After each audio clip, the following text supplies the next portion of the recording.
In the spirit of reconciliation, Up Past Bedtime would like to acknowledge the traditional custodians of all the incredible lands in which we record this podcast. By extension, we pay our respects to all Aboriginal and Torres Strait Islander peoples, their past and present elders, and the connection they have to Australia's land, sea, and community. Hello and welcome back to Up Past Bedtime. I'm Bella Messina and I am going to be staying up late with you tonight. Welcome back, girlies. Sorry for the singing and talking. My vocal stim at the moment, probably for the last 3 or 4 months, has just been singing while talking and I just can't shake the habit. I'm going to say before we get into the episode for tonight, I am wearing a skirt, okay? So before I get a single comment like, you can see up your skirt. No, you can't because I've got a skirt on. Just wanted to make that clear because anytime I wear something even slightly short, I get comments like that. I took a break last week because I had a sinus infection last week. I had the TikTok awards. I was just run down from Black Friday, so we did not have a podcast episode. I gave you guys a week to kind of catch up on the backlog on the season that's been so far. Maybe if you're a new listener and you haven't listened to older seasons, I gave you a week to have a break. I love how I'm saying I gave you a week as if I didn't need that week break. I digress. We are back, and this week I am going to be talking about something that I'm feeling very passionate about at the moment, especially as it's getting to the end of the year. I'm getting burnt out and it's coming into Christmas and I'm feeling overwhelmed. And that is the idea that as a woman, I don't want to have it all. Actually, I think having it all is the biggest myth that we are fed in our 20s and 30s. It is one of the biggest lies that is sold to us from almost birth. I can remember my entire education journey being told you can have everything and you can do everything. And I recently, within the last year, have kind of come to the conclusion that I don't want to have it all, and that's okay. Welcome to season 4 of Up Past Bedtime with me, Bella Messina.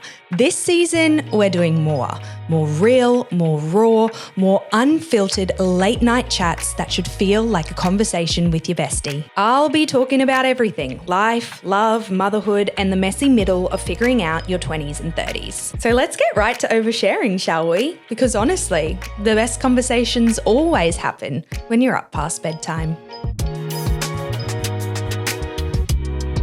But this is a topic I don't see very many women talking about. I feel like we all kind of feed in and perpetuate the idea of being a boss girly who's also a homemaker, who's also a mum, who also is the best friend, who also has every hobby under the sun, who has a social life, who does everything and anything. And I don't know, I was like, you know what? I'm dedicating a whole episode to rebutting that, and also kind of giving you guys a permission slip that if you are also feeling the internalized rage that I am feeling about this topic, you're not alone.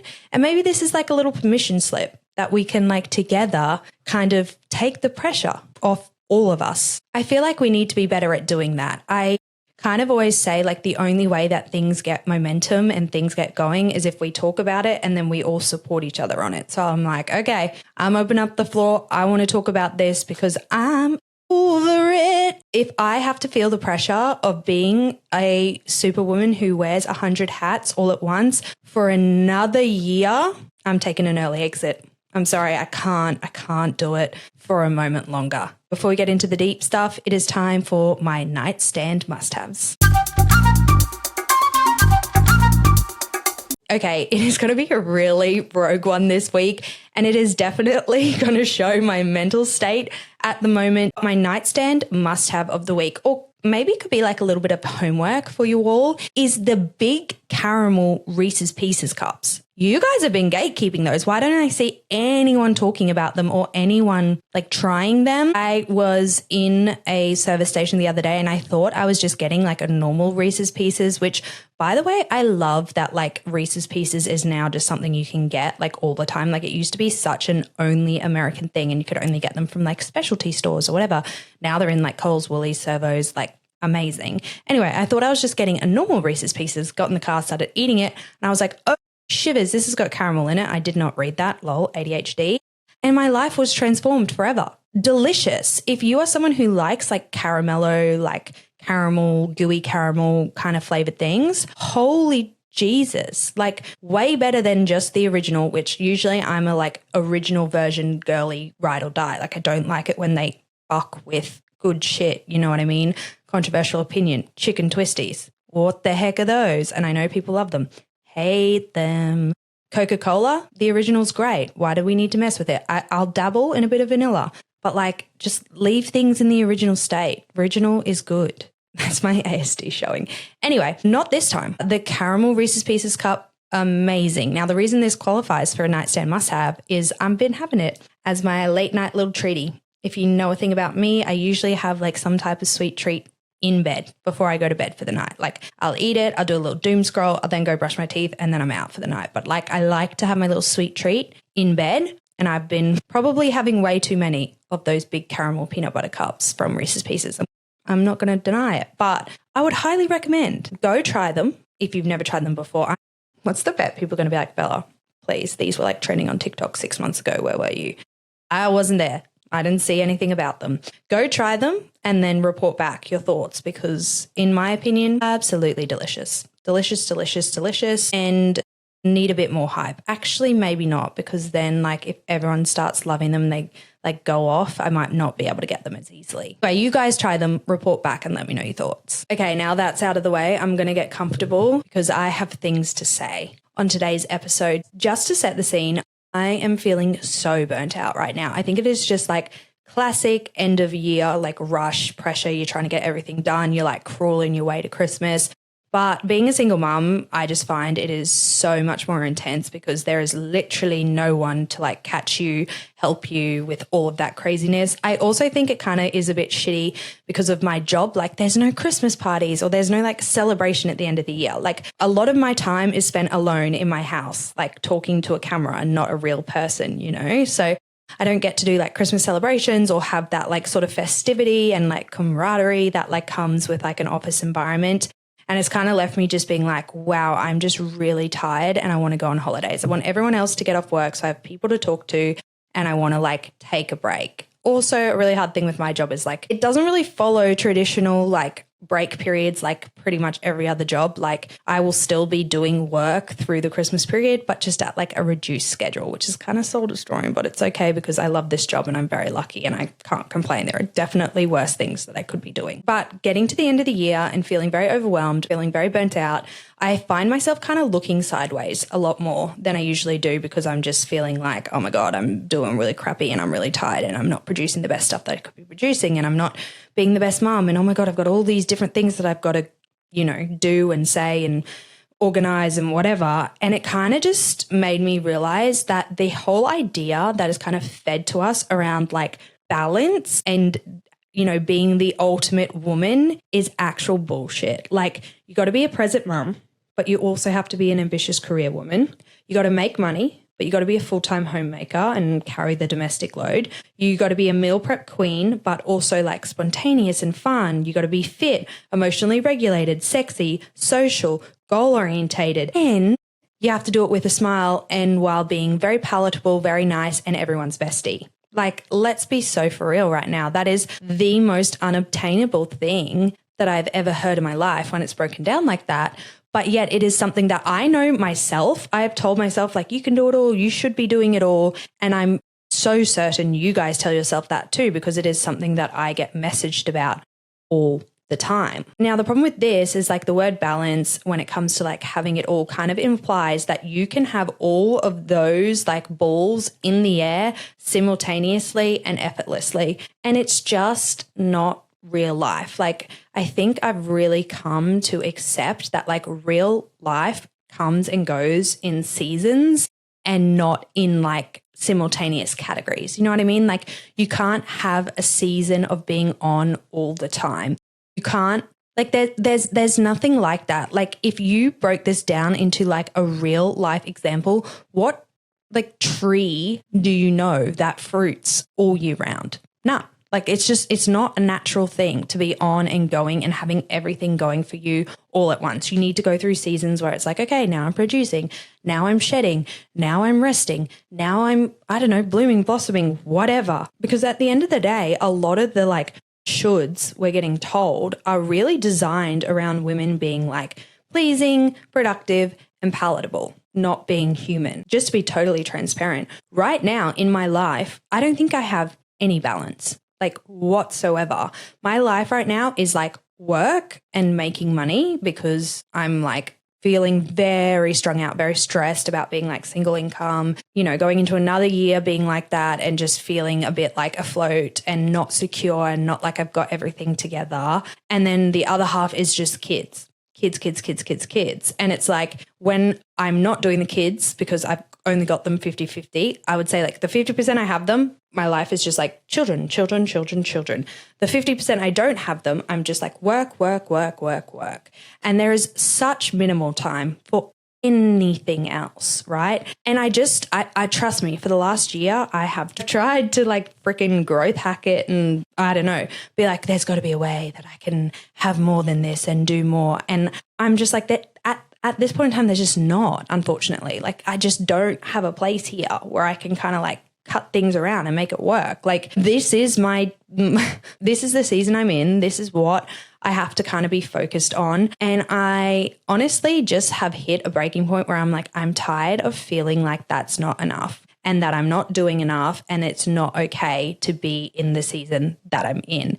And I also remember having this feeling when I was a stay-at-home mum. Like I remember feeling like I couldn't just have a season of life where I was being a mum and I was like just focusing on that and I wasn't overloading my plate and I was just doing the child raising thing and that was okay. Like I just had this like deep feeling where it's like, okay, I've got to be a stay-at-home mum, but I also have to be doing all these 50 other million things at the same time because it's just not enough to be doing that one thing.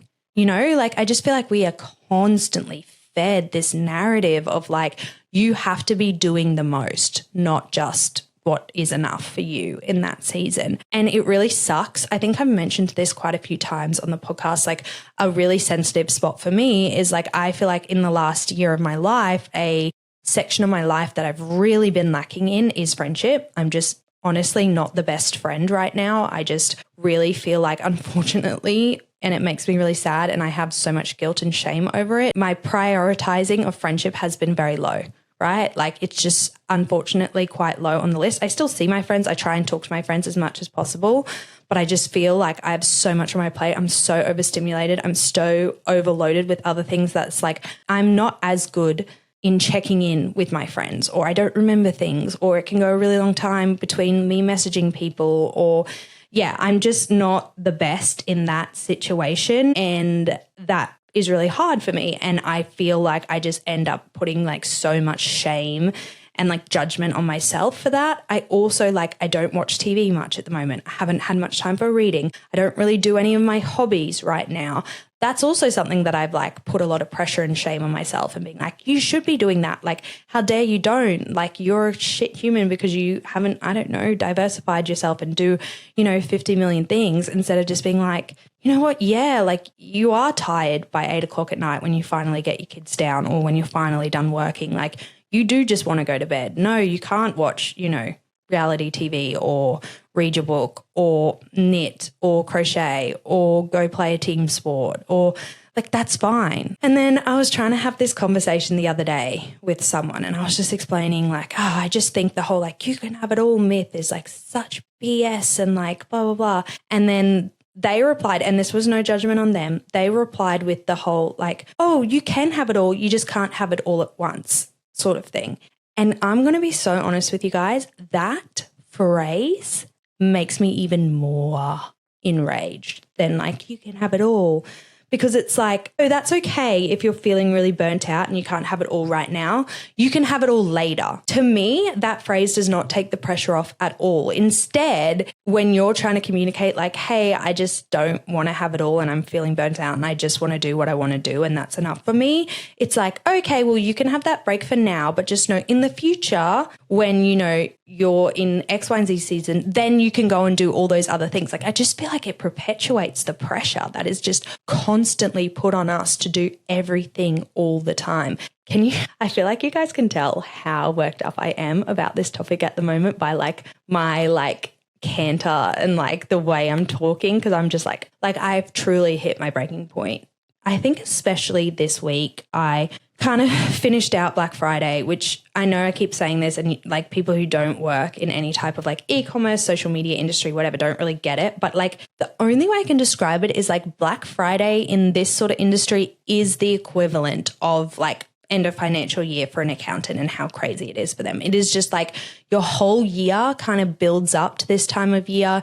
You know, a lot of things are trying to get done. A lot of deadlines have to be met because like December in our industry is like a dud sort of month because like no one's on their phones as much because everyone's like on holidays, spending time with family, they're off school, they're like blah, blah, blah, blah, blah. Like they're not consuming or they're not living their normal routines and lives as much. So it's like everything tries to get squished in November so that like, you know, everything kind of gets checked off for the year and then like everything doesn't really start back up until February again next year. So it's like a super hectic time of year and always after the weekends of like Black Friday every year. It's only been really for the past 2 years. I just end up having this like massive crash out where I'm like, holy crap, I'm so exhausted. Like I feel so strung out and I feel so burnt out from that.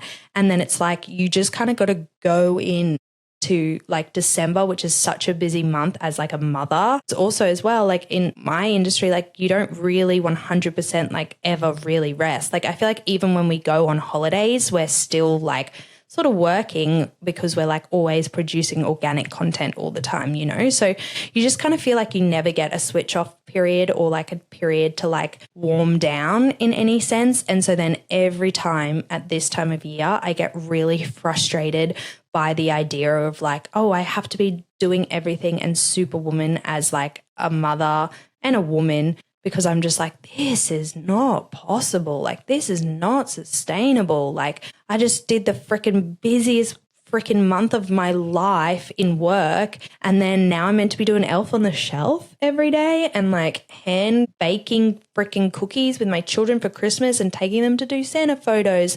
And then doing all the school breakups and, you know, having them at home on the holidays and organizing, you know, holidays and X, Y, and Z and like paying as a single mom now, it's like paying for all the presents, paying for everything by myself, like blah, blah, blah. I just end up getting like so frustrated and I end up having so much guilt on my worth as a person and my performance as a person. And I'm just so off it. I'm just so off the idea that like I feel like I have to want to be the best at all of those things. And like I feel like if you say like, actually that's just like not a priority for me right now, or like, oh, I don't want to be doing that, or like I'm just going to be like taking a step back and relaxing a bit more, like people judge you. And that's what I feel like the you can have it all, just not all at once is like a way that people can kind of like, I don't know, like give you a pass while still putting that expectation on you. It also just like assumes that every woman should have this checklist that must be fulfilled. So it's like right now, like you just want to do that, that's fine. All these other things that society thinks you should be doing, like you can do that later. We're still like holding that emphasis over you. And it also just reinforces to me this like overarching idea that I always feel is looming over my shoulder. And that is my worth as a woman and a mother in society is directly tied to how much I juggle, how burnt out I am, how exhausted I am, how much I overproduce, overachieve. Like everything about how worthy and amazing I am is based on like how much I'm struggling pretty much. Because at the end of the day, having it all is really to me just struggling and bare knuckling your way through life. I think obviously when it comes to the end of the year, I don't know, I'm a big like vision board person. I like to set goals every year. I like to set a mood for the year. And so when it gets to the end of the year, I start really thinking about like, okay, what do I want my vibe for the next year to be? What am I trying to manifest? What am I thinking about? What would I like to achieve? Like I have all these questions going through my head, and I kind of have been having the conversation to myself lately that I'm like, I want to have a year where I tell myself that it is okay to be simple, to be small, to be quiet, to be gentle, to be slow. I kind of want to lead by example that like, I don't have to be doing all these crazy things all the time to have worth as a person. I had a conversation actually with GB before going to bed last night actually, and we were just kind of talking to each other, and I was like, so what are your goals for like 10 years? Like, do you have an idea in your head, you know, in 10 years time, like where would you like to be? And we're kind of discussing that. And then I kind of just like had a realization and said to him, I was like, you know what? In 10 years, I don't want to be this like massive bloody multi-millionaire who's got all this responsibility and is working so hard and is never at home and never gets to relax and is really stressed and burnt out and boss girling. And like, that's actually something that like doesn't make me feel filled up. That doesn't like appeal to me, but I feel like there's always this pressure that that is the life I have to lead. Like I have to want more and I have to be always pushing for more. Like I kind of said to him, I was like, in 10 years, if I am in a house that I like, that is not financially like killing me, I would be happy. And I was like, and if I could take a holiday every year, doesn't have to be overseas. Like, I don't care if the holiday is like a week in Noosa. I don't care what it is. But I'm like, if I have the funds to like go away somewhere that I want to go every single year, I would be pretty happy. Like that would be more than enough for me. And yet when I try and vocalize that out loud, I feel like a lot of judgment from people. And I feel like people are like, oh, but you could be doing so much more and you could have all these things. I definitely feel like in my marriage, ambition was like a massive thing. And like it was always push for the next thing and the bigger thing. And I'm just like, I don't want that. Like, I don't know if this is a result of like becoming a single parent and then having, you know, everything I planned for and pushed towards for years and years and years fall apart and kind of realize like, wow, you can really push yourself and kill yourself towards a goal. And then that goal can just be like snapped out from under you.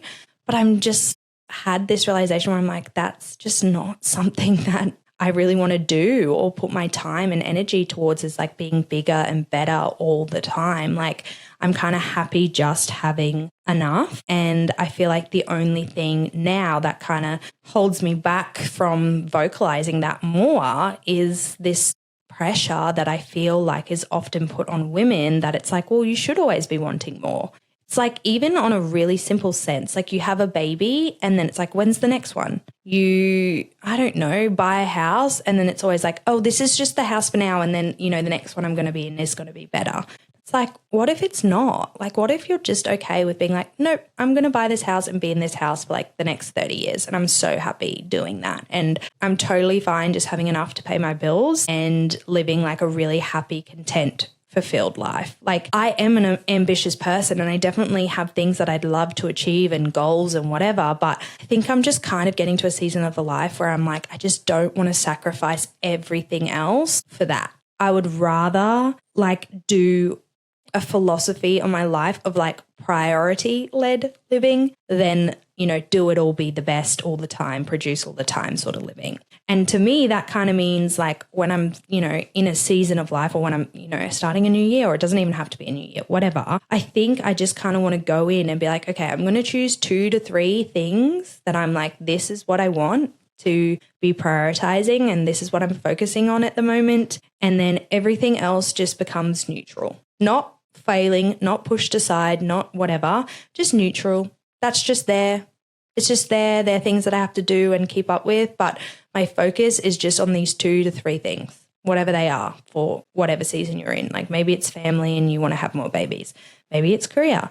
Maybe it's friendship. Maybe it's finances. Maybe it's hobbies. Maybe it's, I don't know, whatever it is for you, travel, homemaking, I don't know, whatever your focus is, like just choosing 2 to 3 and then everything else is neutral. What you can give to them, you do, but there's no pressure on them. There's no expectation on them, and that's okay. I want to be more graceful when it comes to like giving myself permission to be unbalanced. I want to be okay if there are some seasons of life where I'm really career heavy, and then there's some seasons where it's parenting heavy, and then there's some seasons where it's healing heavy. Like my last year, that has been like the biggest thing I've lent into is just like healing and self-development and self-work. And that takes up a lot of energy and a lot of thought and a lot of time. And it has meant that like there are other aspects of my life that I haven't really been able to like put the care and time into, maybe like career growth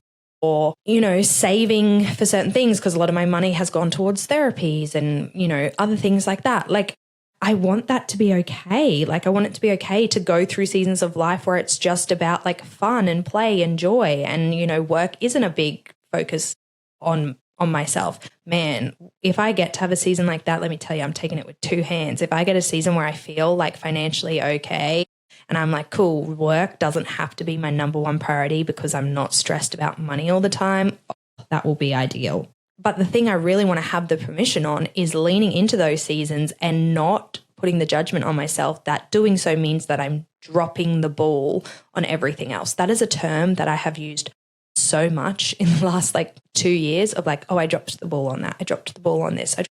Fuck the balls. I'm an almost 30 mother of two. I'm not a fucking circus performer. I don't have metaphorical balls that need to be over my head all the time that I'm trying to keep up. This is something that's obviously come. As I just mentioned, I've been doing a lot of self-work. So this whole idea and me stepping into this sort of mind frame and embracing this and just accepting that I don't have to be doing everything all at once, that has really come from a shift in myself. And instead of prioritizing expectations all the time, I'm now prioritizing values. So I really sat down and I'm thought about okay, what do I actually want in life? What do I value in life?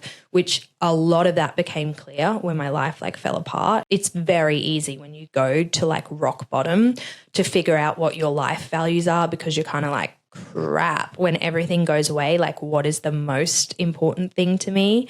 And then kind of just staying true to that and staying focused on that instead of looking around, trying to get external expectations, trying to create internal expectations.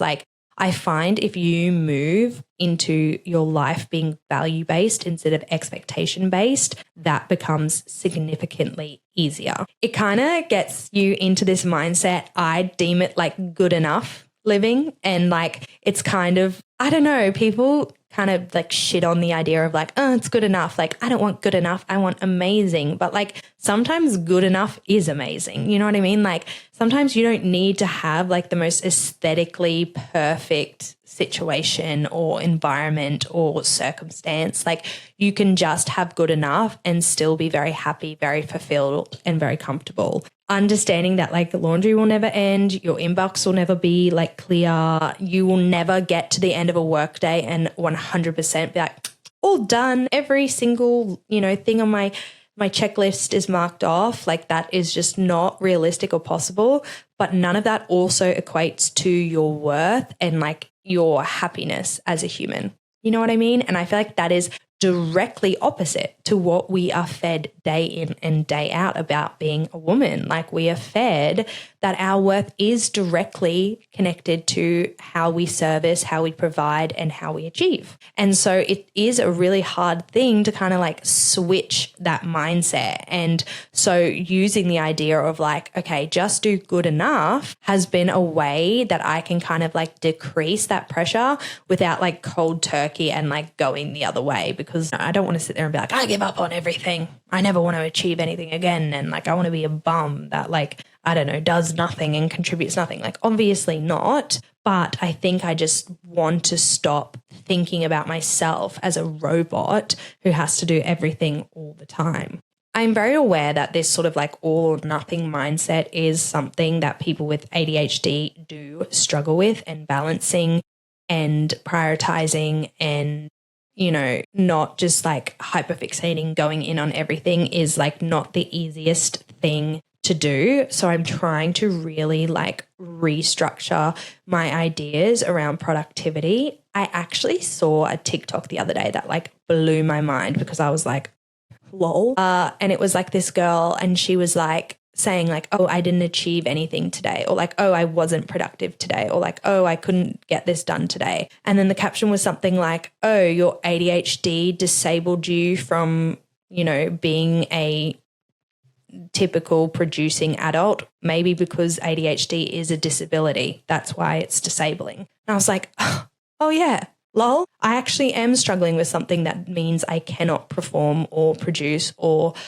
achieve in the same way as everyone else. I also am trying to be okay, cool. You're juggling being a co-parent. Like you can't really have balance because while yes, like I get my kids 50-50, it's not balanced because it's like when I have my kids, that's 100%. And then when I don't have my kids, that's 0%.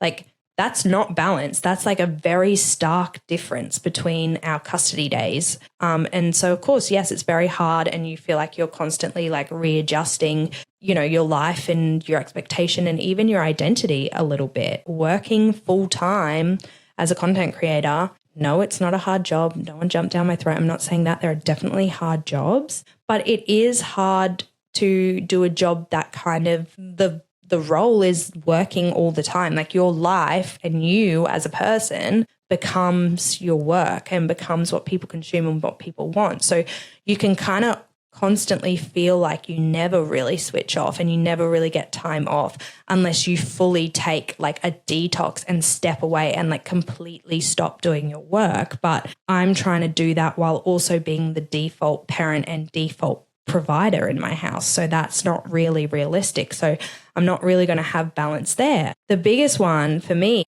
that has really made me be like, I need to stop believing that I can do it all is sort of letting go of this like homemaker expectation. I think, you know, I was a stay-at-home mom and I was a homemaker and that was my dream job for most of my life. And it has been a really hard thing to let go of because I do enjoy doing homemaking stuff. I do enjoy being a mother. I do enjoy being at home with my kids, but it's just not something that's possible right now. But then I'm still holding myself to the standard of a stay-at-home mum and someone whose life was just dedicated towards children instead of realizing like that's not your identity anymore. And unfortunately, it couldn't even be your identity if you wanted it to be because it's, you know, you got to work and you got to pay bills and you got to do all the other things that, you know, you used to have another person that would help you do that.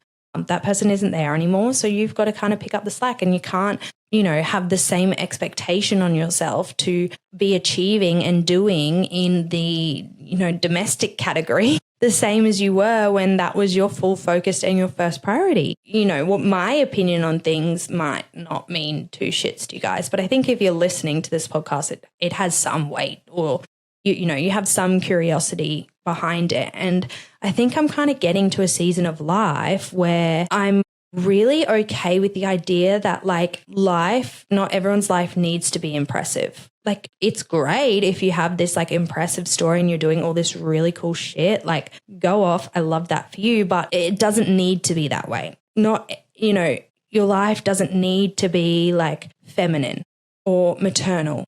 Or it doesn't need to be like glamorous and aesthetic. It doesn't need to be anything really. Like your life only needs to feel like yours. And I really do truly believe that now. Like I just don't really look at people and think like, cool, you do that for a job, but like what's the big goal? Like how much more money would you want to make? And like, which is I think a pressure that people think all the time. Like, okay, well I can't just be happy with like wherever I'm at. Like I have to have like this bigger goal and this bigger expectation, you know, like if I'm, I don't know, a beauty therapist and I'm working in a business and I really love it, that's great. But like, I must want to open my own business one day. Like maybe you don't. Maybe you're happy being an employee. Maybe you have more than enough to live like a very comfortable, happy life. And that's enough for you. And you don't want to be doing, you know, all these big, better things. Maybe, you know, you do your job and then you have the capacity to go home and have fun with your kids and get holidays and do this, that, the other. And that's enough for you. And that's so fine. Like, I just kind of wish women said this more, that like, yeah, it's totally okay for you not to want to do a million different things and have like the biggest achievements and goals in your life. Like, that's great if you do want that, but I just don't think it should be the default. I actually wrote myself out some questions before doing this episode when I was like really, you know, thinking about this whole concept and how much it's been affecting me lately and how down I've sort of been getting about like my performance as a person and, you know, what I'm achieving and what I'm not. And the things that I genuinely asked myself was, what do I want? Not what I think I should want. That's a really big one. Like, what do you actually want? Not what you think you should want. Like this was one I discussed with GB where I was like, I don't want a big house. I don't want like some big mansion house. I just don't. Like, I want a low set 3 to 4 bedroom house, maybe on like 500 square meters max, and that's enough.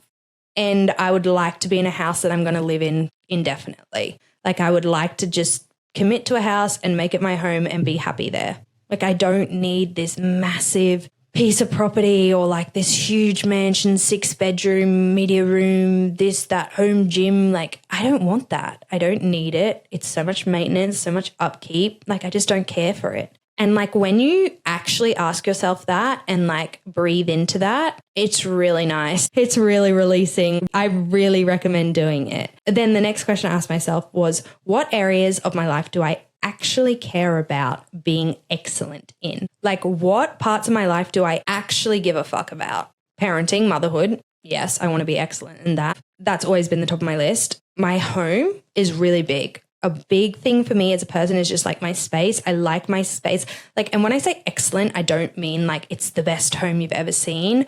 I mean, like, it is really important for it to feel like the best home for me and it to feel comfortable. I like my house clean. I like it, decorated a certain way. Like, feeling like I'm on top of things in my home is really important to me. Some people, that's not important to them. They're not someone who's at home a lot. They're not, if you're someone who's like maybe works away a lot, is a full-time career girly, you're barely in your apartment, you always eat out, you're always socializing, like it's just a place to sleep. Well, that's not an area that you really give a fuck if you're excellent in or not. Do you know what I mean? Me, I'm at home all the time. I'm in my space all the time. I like being at home. I like being in my safe space. That's very important to me. I really want to be an excellent like friend and family member. That is one that I do want to prioritize more, and being more thoughtful of others and like putting more effort into others and just like being more of like a community member. I feel like recently everyone's been my village and I haven't really been the village and anyone else because my capacity has been like maxed out. But it is important to me that like as the time goes on, I want to try and give back to that. I like being good at my job, but it's kind of a thing where it's like I'm happy being good enough at it. I don't need to be excellent all the time in everything I do. And then that's kind of the end of my list. I'm kind of cool. If anything outside of that, I don't need to be the best. I don't need to be excellent in, which then led to like my next question where it was like, what balls am I dropping at the moment that I don't care about, that actually don't matter to me and I don't need to be stressing about them? Hobbies right now, c'est la vie. I can't, watch TV and read as much as I would like to. Dang. That's crap. But like, am I really going to like kick myself over that? I can't go out like socializing and eating and drinking as much as I'd like to. Like, I still do it, but like, I just can't, do that stuff all the time right now. I'm very busy. I've got lots of stuff on. That's okay. Like, that's so fine if that's not like, I can't, start a business or like take on, 90% more work. That's cool. That's cool. Like, I don't need to be beating myself up about that. Like, I'm still enough. I'm still doing enough. I'm still worthy. I still have a beautiful life. That's cool. I don't need to be like turning over $2 million a month in some massive business that I just know I wouldn't have the capacity to manage right now. And then finally, one question I really ask myself is, who to me is the definition of balance and who taught me what balance is? That's a really interesting one, because when I actually think of like when I'm trying to figure out my life and make decisions and I'm looking at people, I'm like, where am I pulling references from? And are they the best people that I should be turning to? Probably not. I'm not going to name and shame anyone, but like there are a few people on that list where I was like, why am I comparing myself to that, young childless person and how they're achieving?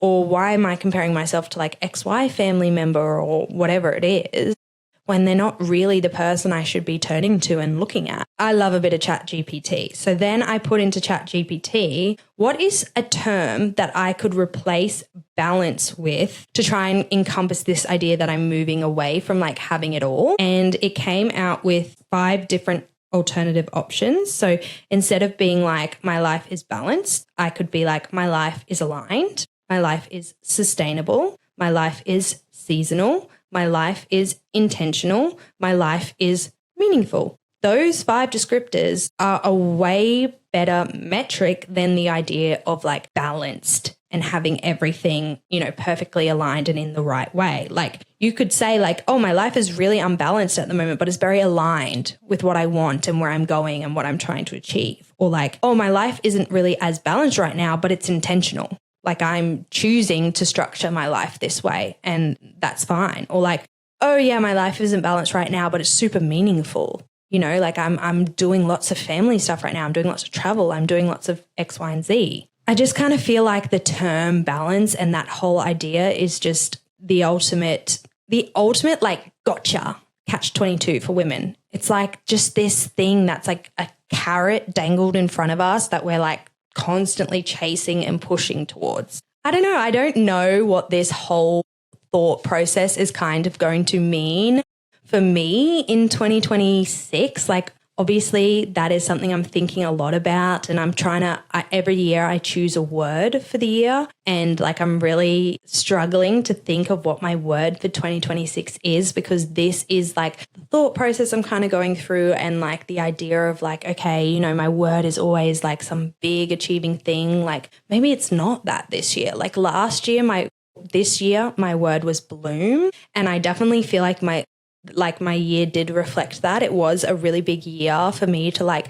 discover myself and like really like find my spark and like, come out and, be beautiful and blooming. And that was great and amazing. And I loved this year, and I feel like I achieved so much. But I am in a mindset of like, okay, well, what do I really want from next year? What do I want to feel happy? A lot of this year has resulted in a lot of stress. A lot of self-discovery is also very emotionally taxing. And maybe I don't want to be doing, that much hard stuff. Maybe I like the amount of work I've done so far and I just want to sustain for 2026. Or I don't know, like I just feel like this little like snapshot into my brain is like a really good indicator of like probably where I'm going to take 2026 and what I want from life. And I just really am stepping into a season where I just don't want to apologize for living a life that feels authentically me and makes me happy. Like I want to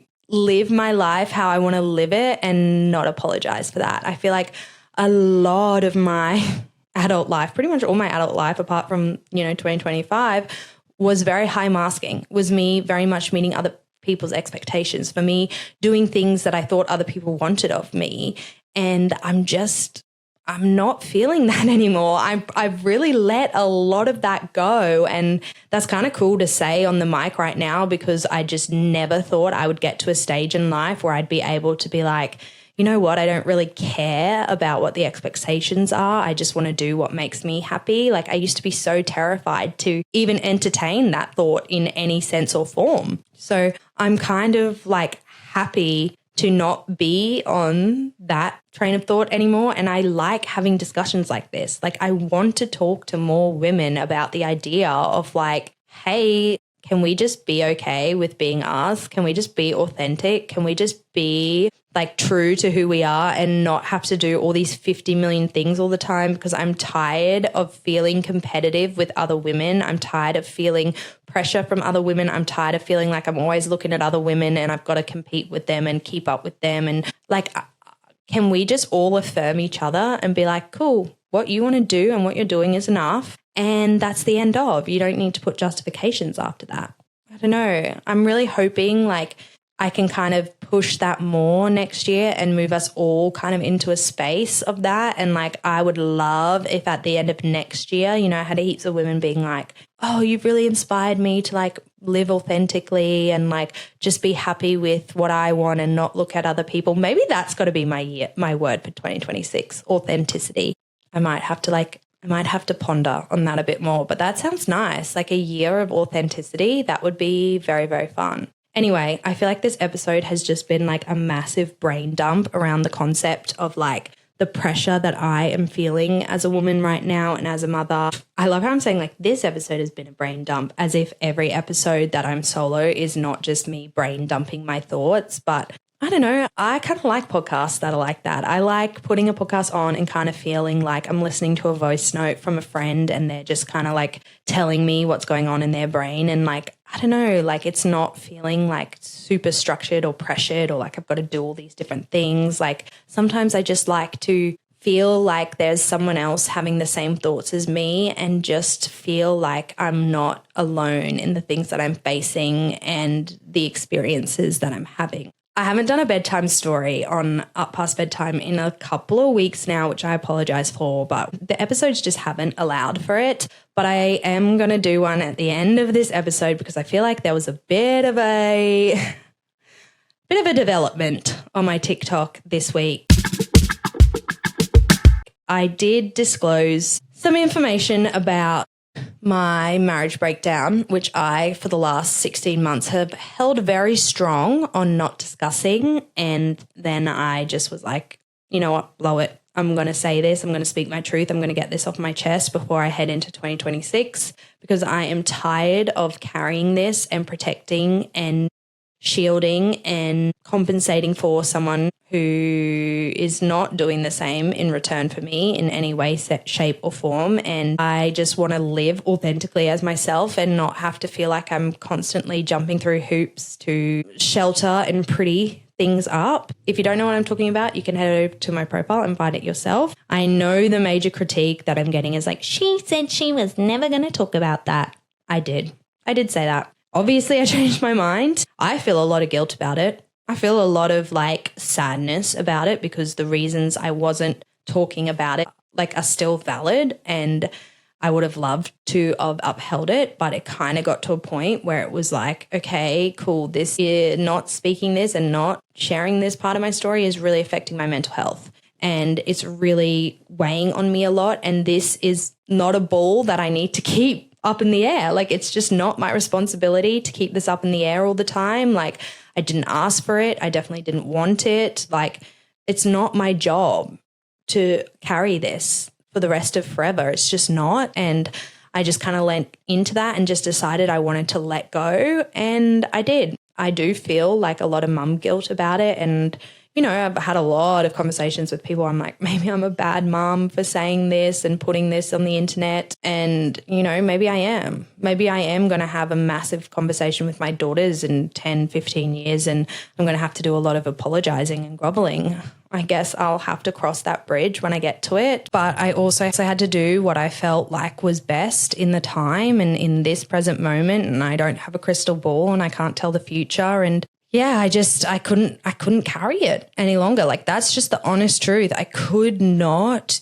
deal with the pressure of carrying that a second longer. I couldn't deal with being misunderstood and for people having these like wildly inaccurate assumptions and people judging and people just not understanding any of the context of the situation that I've gone through for the last year and why some things are the way they are. And I was like, you know what, it's not my responsibility to have to carry all of that and deal with all of that. So I just didn't. I shared exactly the pinnacle moment of like what happened, of why my marriage broke down in a TikTok trend. And I was like, I feel like that's good. For now, maybe I'll go into more details about it down the line.